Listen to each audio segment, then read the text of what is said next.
Hey guys, what's up? It's TheThirdKnight here, and welcome to my 9th progress video. So I've made a lot of progress towards my goals since the last progress video, which I guess is sort of obvious because otherwise why would I be uploading a progress video, right? So anyway, I surpassed the 1000 total level goal, which was, milestone, so that was pretty sweet. And yeah, so I've changed my plans a bit now. Before I was originally aiming for 85 Slayer, but now I really want to get a quest cape. I have a few reasons for this. The main one is I simply would just like access to all the content that you get after completing all the quests. So things like banks and, new areas which are useful or for whatever activities, as well as then my quest log would be completely green, so my OCD would be satisfied.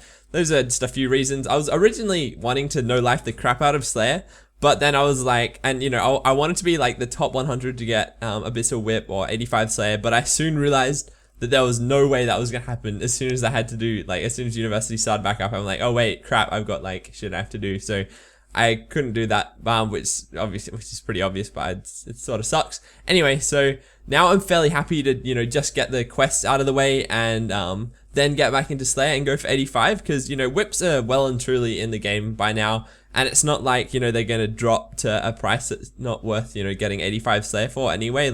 It's not like they're gonna drop stacks like on the EOC and stuff. I mean, even if they did start dropping because heaps of people had them, that would take at least over a year. And yeah, so they're still super rare in the game pretty much. You still have to have made some serious bank to be able to afford one of those.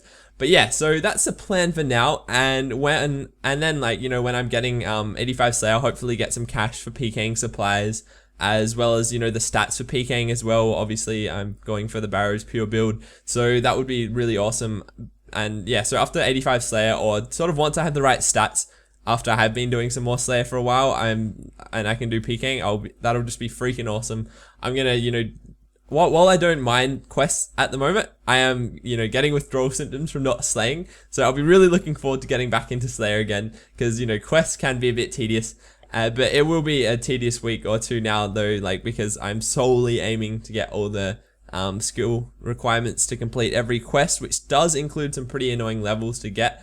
Although if you do the right quests, and you can set yourself up pretty well so that the XP from quests you complete actually gets you close to a lot of the skill requirements for later quests, or unlocks a new area which is better to train in. So that's pretty good. So there's actually a picture on the old RuneScape wiki which shows which is on the RuneScape homepage, which shows all the skill requirements needed to complete every old school RuneScape quest for the quest cape. So that's been heaps useful, and so I'll just gradually work my way through those skills. I'll put a link to that in the description if you are interested in checking that out. But yeah, so as I was saying, some of the levels are going to be a bit of a bitch to get, 50 runecrafting and 65 smithing.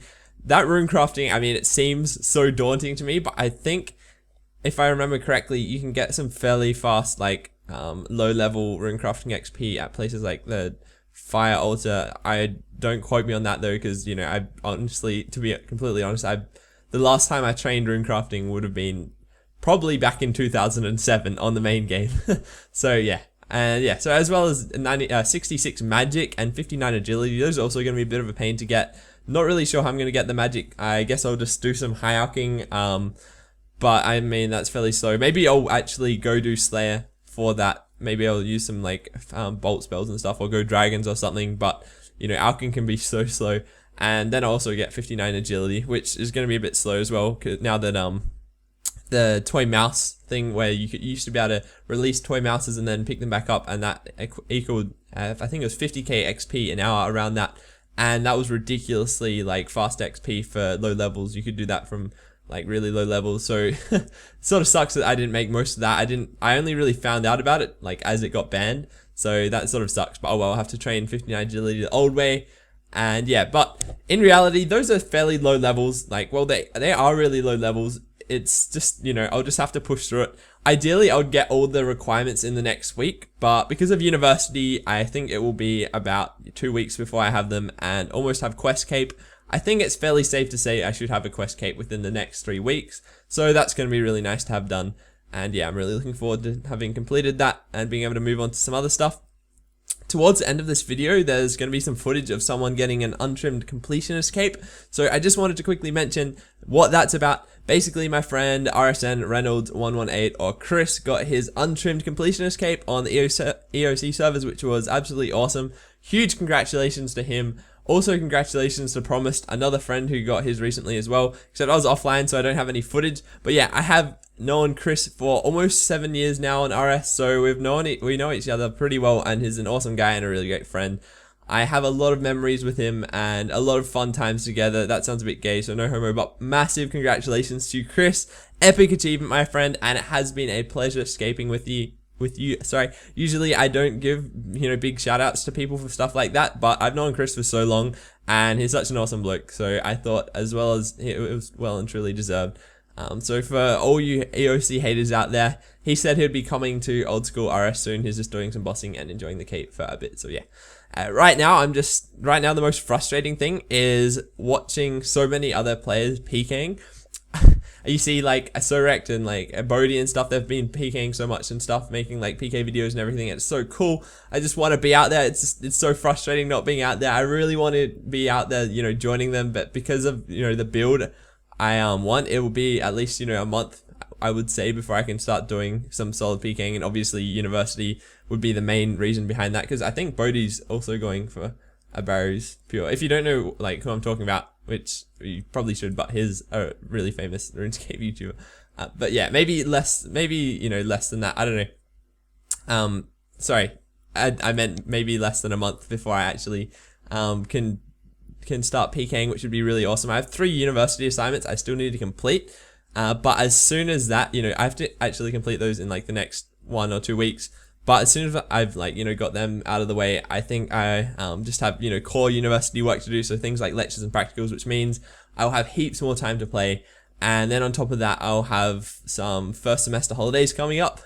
Those ridiculous university holidays. So things are definitely looking up. To be completely honest, I let some of my university assignments get too close to the due date around this sort of time. So if I'm sensible next time, and I plan a bit ahead and actually do them gradually, I should have plenty of time to escape. So yeah, I sort of left a few of them to a bit of the last minute, hence why I have, the videos have been a bit inconsistent in this time. You might have seen me doing Heroes Quest in my Q&A video. That was with a guy called Vermore, and he was just hanging in my friend's chat. He needed a Heroes partner, so we did it together. So that was a lot of fun. It's so much better doing quests with other people. Not only does it make it more fun, but if there's something you need help with, you have someone right there, and yeah, that's just so awesome. I'm definitely going to be doing some quests like Underground Pass with someone else, because quests like that are just so painful by yourself. Actually, there's a good idea. So when I have more of the quest cape skill requirements, I might do some streams on Twitch and race to see how fast I can get some quests done. And if people want to join in and do the quest with me, that would be awesome, and I would be eternally grateful. So that would be kind of fun. Something that happened to me the other day was I had someone log in on my friends list, and I had no idea who they were, and I was like, oh, who's that? And of course, after a few seconds, I worked it out, and it was just a friend who changed their name. But because it was on the old school servers, I couldn't tell. So a nice little fix that JGX could add in the future in one of their patches or add to one of the polls would be to enable people so that if friends have recently changed their name, they can see what they changed it from. That's currently on the EOC servers and would just be sort of a handy fix. Otherwise, you need to log on to the EOC servers to actually check who that person is if they have changed their name on your friends list, which can be a bit of a pain, but oh well. Because I've been going for Quest Cape, I ended up doing a lot of the quests for Recipe for Disaster, and that's been going fairly well. It's going to be really awesome. Really looking forward to Barry's Gloves, of course.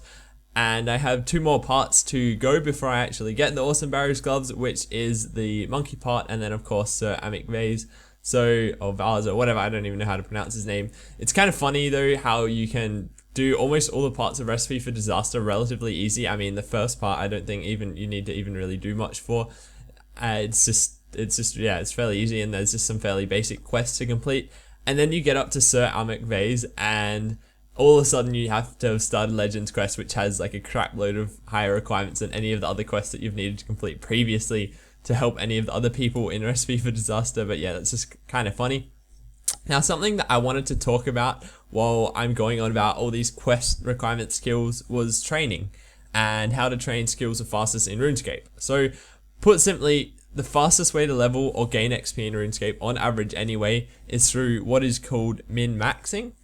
I like to describe min-maxing in RuneScape as a method where you spend the least amount of time possible gaining the maximum XP rates to maximize efficiency, so maximize the amount of time you spend playing the game to the actual end result that you get, where you end up with a character with higher levels than other people and stuff like that. So to understand min-maxing, you have to think about training from a different angle to the way most people look at it. So I'll give a few examples shortly, but before I do, I just want to emphasize RuneScape is a game. Most people play it for fun like any other game, so any other video game, so play it however you want and however you enjoy it. That's the main point of it, so make sure that you put that ahead of anything I'm about to say. So the first example I'll use is mining and smithing. Most people will go about getting these levels up, at least the lower levels, by saying, hey, I need 60 mining for this quest, and I also need 65 smithing for this quest. I know what I'll do. I'll mine iron and bank it, and then maybe I'll go mine some coal as well and bank that as well, so I can get to 65 smithing really easily. Now, in theory, that is all really well and good, but if you're thinking about it from the angle of min-maxing, it will actually be a lot faster to just power mine 60 to 60 mining by dropping the ores and thus receiving the highest XP rates, and then going to barrows or using one of the highest money making methods per hour to buy the ores and bars needed for 65 smithing off other players. The same applies to pretty much every skill where you spend the least amount of time possible training it through the best XP rates, and if it is a buyable skill such as smithing or fletching, you buy the required items off other players. Now obviously there are some restrictions to this theory, and that is you use the fastest possible XP rates within region. So you're not spending millions training crafting, say, on cutting diamonds or cutting onyx, but that's fairly obvious. Only what you can afford within the budget of using the maximum profit you can gain per hour of doing whatever activity to then pay for that skill. So the same goes for skills like crafting. Some people will go kill cows for the cow hides and then craft them because they think, hey, cow hides are the best crafting XP I can get at the moment, except I don't have any money to buy them, so I'm going to go kill cows myself, when in reality it is more efficient to just spend an hour using a decent money making method such as running lore runes or nature runes if you have low stats, or green dragons or slayer if you have higher stats, and then use that hour's worth of money to spend it on cow hides and then use them to train crafting. People often say that they're going to say train woodcutting and make bank doing it at U's instead of maybe at willows, which would usually be faster XP or something, but you know, in reality they're making less money than the people at willows, because those same people at willows may get the required level in half the time as the guy at U trees, and then they go on to get Barrow's gloves or whatever they were aiming for, which then lets them, you know, go do unlock another activity such as do something in Slayer, or get faster Slayer XP, or get faster kills per hour slaying or whatever, because of the item they've unlocked with that woodcutting level, and that also allows them to make more money per hour as a result, which in turn averages out to make more money than the XP rates and the money earned by the guy actually cutting the U trees. Now that might sound complicated, but it really isn't, and don't quote me on the examples I have used. They weren't intended primarily for the exact head XP rates and exact money per hour and everything. It was just sort of to explain the concept of min-maxing, although I think most of them would be fairly accurate anyway. Now there are some exceptions to this, such as training AFK skills. Sometimes when I'll get a moment, I'll have an opportunity to AFK on RuneScape and do something else at the same time, but only if I'm AFKing on RS. So that's when it's good to train things like woodcutting on U's or spinning flax at higher crafting levels, just because they're AFKable and you couldn't physically be training those skills any faster at the time, as you could only afford to AFK on RS so that you can get something else you're working on done. I do that a lot when I'm working on things like university work or jobs around the house, and it all really adds up. Especially having like a second monitor, that also really helps, because then you can have RS on one screen and something else on the other. But yeah, that's just that, it really does add up, and it's really worth doing it then. Now keep in mind, it might not necessarily be as enjoyable to min-max as you may, for example, enjoy mining and keeping all the ores you mine and then smithing them yourself, because the process is more fun for you, whereas sitting in one spot for 10 hours dropping ores over and over again isn't as much fun. And that's completely understandable. And as I said earlier, it all comes down to how you enjoy the game most. So if you enjoy that, go ahead and do that. But personally, I prefer to min-max so that I can get to my ultimate goals sooner, and then as a result, get access to the parts of the game I enjoy faster, such as PKing or higher level PVM and stuff like that with the best gear possible. Some people will say in response to min-maxing, that's not the way that skills were intended to be trained. You're meant to collect all these items yourself, and power mining isn't the way Jagex intended mining to be trained. To me, I think that that's just sort of stupid because RuneScape is an MMORPG, a massive multiplayer online role-playing game, and if you're solely relying on yourself to collect your own resources to train, then why even bother playing an MMO where a huge part of the game is in fact trading and interacting with other players? But yeah, I thought I would explain that a bit while I was on the topic of getting levels for quests, and it's always been something I've sort of wanted to talk about at some stage, and it does challenge a lot of traditional RuneScape training methods and how people do different things, how people have been doing them for ages and stuff. So it'll be completely normal if you're sort of against what I have said, although the logic is completely 100% sound and I can definitely prove it all. Anyway, on that note, that's it for this video. Making some nice progress, and hopefully won't be long before I can get into some regular PKing, do some PK commentaries and live streams and such. But yeah, I'm really hoping to set myself up eventually in a way so that when I log in, all I do is PK and maybe do a bit of barrows or maybe cow fight queen or something on the side. But yeah, I'm hugely looking forward to the PKing. There's just so much. I just can't wait till I can get my Mystic and Rune on and just go out and do some epic hybriding. But yeah, so thanks very much for watching, guys, and I'll see you next video.